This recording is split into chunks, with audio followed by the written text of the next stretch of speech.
السلام علیکم۔ ایک جو ہے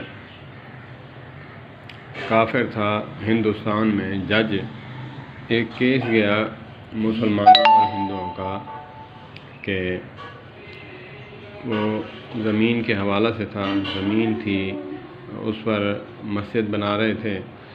تو جب جج نے جو ہے طلب کیا مسجد کے امام کو، کہا کہ وہ آ جائیں، اگر گواہی دے دیں، وہ کہیں گے ہماری ہے تو میں ان کے نام کر دوں گا، اگر وہ جو بھی کہیں گے میں اس کے حق میں فیصلہ کروں گا۔ جب بلایا گیا تو وہاں گئے، جج صاحب نے پوچھا کہ بتاؤ مجھے، آپ جس اللہ پر یقین رکھتے ہو، جس خدا کو تم مانتے ہو، اس کا نام لے کر کہو کہ یہ زمین واقعی تمہاری ہے یا یہ ہمارے ہندوؤں کی ہے۔ تو انہوں نے کہا کہ میں اللہ کو حاضر ناظر کر کے کہتا ہوں کہ یہ زمین ہندوؤں کی ہے، یہ ہمارے مسلمانوں نے قبضہ کیا ہوا ہے۔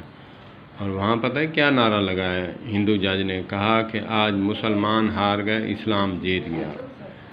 مسلمان ہار گئے، اسلام جیت گیا۔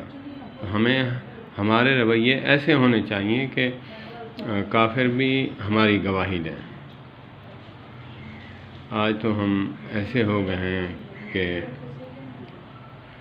ہم ہیں مسلمان جنہیں دیکھ کر شرمائے یہود۔ تو اس وقت جو ہے کافر بھی مانتے تھے کہ مسلمان جو ہے سچا کھرا مسلمان جو ہے جھوٹ نہیں بول سکتا۔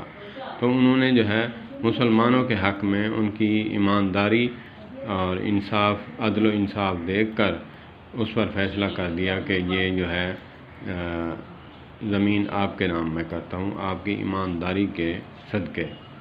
اللہ پاک ہمیں حق سچ بات کرنے کی توفیق عطا فرمائے، مد مقابل چاہے جو ہے مخالف ہو چاہے اپنا ہو، ایمان جو ہے ایمان ہے۔ سبحان اللہ، والسلام علیکم ورحمۃ اللہ وبرکاتہ۔